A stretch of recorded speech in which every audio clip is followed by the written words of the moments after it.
Salam damai Tuhan kita Yesus Kristus selalu beserta kita.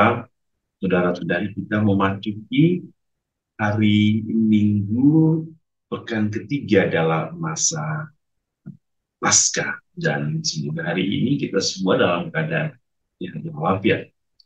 Saudara-saudari, pada hari ini kita semua akan bersama-sama merenungkan firman Tuhan dari Injil Lukas bab 24 ayat 13 sampai 35. Mari kita bersama-sama mendengarkan firman Tuhan. Inilah Injil suci menurut Lukas. Pada hari Sabat, sesudah Yesus dimakamkan, dua orang dari murid-murid Yesus pergi ke sebuah kampung bernama Emmaus yang terletak kira-kira 7 mil jauhnya dari Yerusalem. Dan mereka bercakap-cakap tentang segala sesuatu yang telah terjadi. Ketika mereka sedang bercakap-cakap dan bertukar pikiran, datanglah Yesus sendiri mendekati mereka lalu berjalan bersama-sama dengan mereka. Tapi ada sesuatu yang menghalangi mata mereka sehingga mereka tidak dapat mengenal Dia. Yesus berkata kepada mereka, "Apakah yang kamu percakapkan sementara kamu berjalan?" Maka berhentilah mereka dengan muka muram. Seorang dari mereka, namanya Kleopas, menjawab, "Adakah engkau satu-satunya orang asing di Yerusalem yang tidak tahu apa yang terjadi di situ pada hari-hari belakangan ini?" Katanya kepada mereka, "Apakah itu?" Jawab mereka, "Apa yang terjadi dengan Yesus orang Nazaret? Dia adalah seorang nabi yang berkuasa dalam pekerjaan dan perkataan di hadapan Allah dan di depan seluruh bangsa kami. Tetapi imam-imam kepala dan pemimpin-pemimpin kami telah menyerahkan dia untuk dihukum mati, dan mereka telah menyalibkannya. Padahal kami dahulu mengharapkan bahwa dialah yang datang untuk membebaskan bangsa Israel. Tetapi sementara itu telah lewat 3 hari sejak semuanya terjadi. Tetapi beberapa perempuan dari kalangan kami telah mengejutkan kami. Pagi-pagi buta mereka telah pergi ke kubur dan tidak menemukan mayatnya. Lalu mereka datang dengan berita bahwa telah kelihatan kepada mereka malaikat-malaikat yang mengatakan bahwa dia hidup. Dan beberapa teman kami telah pergi ke kubur itu dan mendapati bahwa memang benar yang dikatakan perempuan-perempuan itu, tapi dia tidak mereka lihat. Lalu ia berkata kepada mereka, "Hai kamu orang bodoh, betapa lambannya hatimu sehingga kamu tidak percaya segala sesuatu yang telah dikatakan para nabi. Bukankah Mesias harus menderita semuanya itu untuk masuk dalam kemuliaannya?" Lalu ia menjelaskan kepada mereka apa yang tertulis tentang dia dalam seluruh kitab suci, mulai dari kitab-kitab Musa dan segala kitab nabi-nabi. Mereka mendekati kampung yang mereka tuju, lalu ia berbuat seolah-olah hendak meneruskan perjalanannya. Tetapi mereka sangat mendesaknya, katanya, "Tinggallah bersama-sama dengan kami, sebab hari telah menjelang malam, dan matahari hampir terbenam." Lalu masuklah ia untuk tinggal bersama-sama dengan mereka.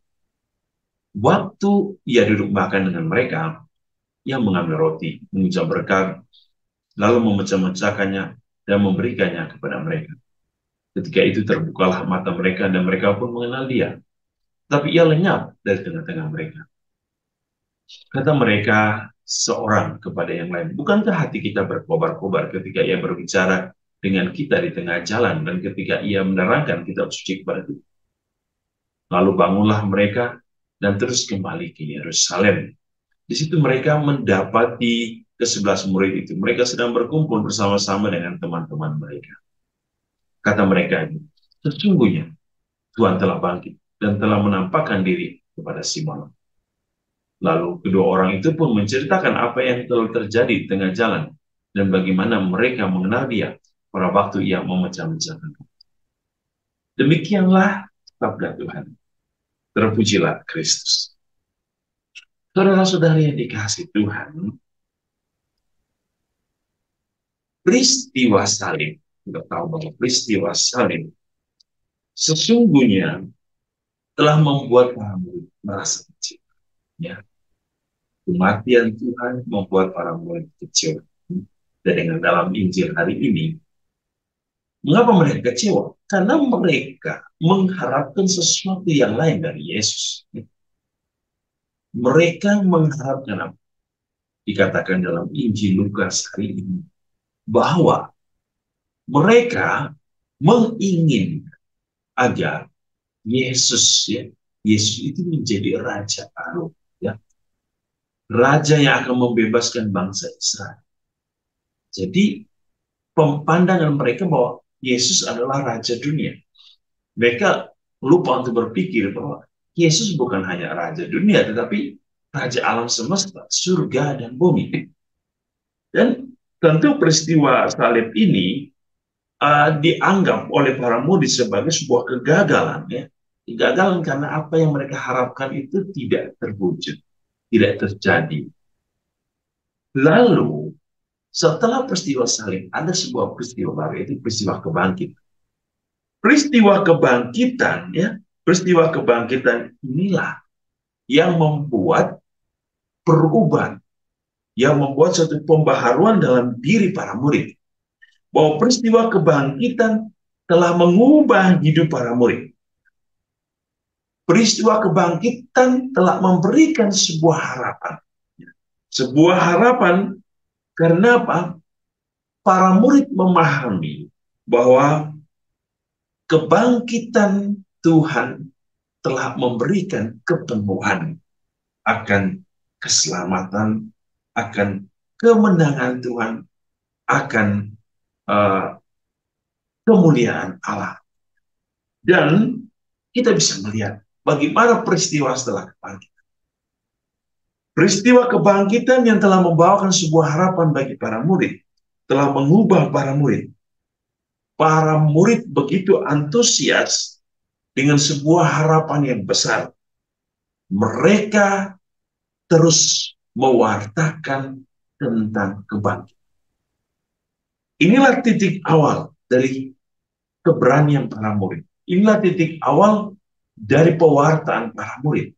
Bahwa kebangkitan Tuhan telah memberikan suatu nilai baru, harapan baru bagi para murid. Maka mereka setelah kebangkitan mewartakan tentang kebangkitan, kemuliaan Tuhan. Mereka tanpa takut menghadapi segala tantangan-tantangan dihadapi. Bahkan mereka pun dimasukkan ke dalam penjara. Dengan peristiwa ini, saudara-saudari, apa yang kita bisa lihat, apa yang bisa kita petik dengan pembaharuan atau perubahan para murid, bahwa kebangkitan Tuhan harus mengubah kehidupan iman kita, untuk juga bangkit dari kehidupan lama kita pada kehidupan baru, untuk mengubah pandangan kita tentang dunia, sebuah pandangan baru tentang Allah dan kemuliaannya, Allah dan tentang surga harus menjadi ciri hidup. Walaupun kita dengar dalam Injil Lukas hari ini, bagaimana Injil Lukas, ya, menjelaskan kepada kedua murid dalam perjalanan ke Emmaus. Lukas menekankan bagaimana makna kitab suci yang dijelaskan oleh Yesus dan tentang makna kitab suci. Ya. Lukas menekankan bahwa kitab suci adalah kunci, dasar, fondasi dari para murid dan kita semua untuk memahami penderitaan, untuk memahami tentang wafat dan sengsara Tuhan. Dan ekaristi adalah cara orang beriman untuk melihat bagaimana cara Allah membuka mata hati kita untuk senantiasa hidup di dalam kesatuan dengan Allah. Melalui ekaristi kita disatukan dalam semangat cinta Tuhan. Bahwa di dalam cinta itu Allah memberikan. Allah berbagi hidup bagi manusia. Yang membagi-bagikan kehidupan. Yang membagi-bagikan dirinya. Yang membagikan roti kehidupan. Agar semua orang yang berada di sekitar altar Tuhan, perjamuan Tuhan, boleh menikmati cinta Tuhan, mengambil bagian dalam perjamuan Tuhan. Manusia juga memahami misteri cinta, misteri kesatuan, dan misteri berbagi. Maka kita mendengar hari ini bagaimana Yesus menjelaskan tentang makna hidup suci.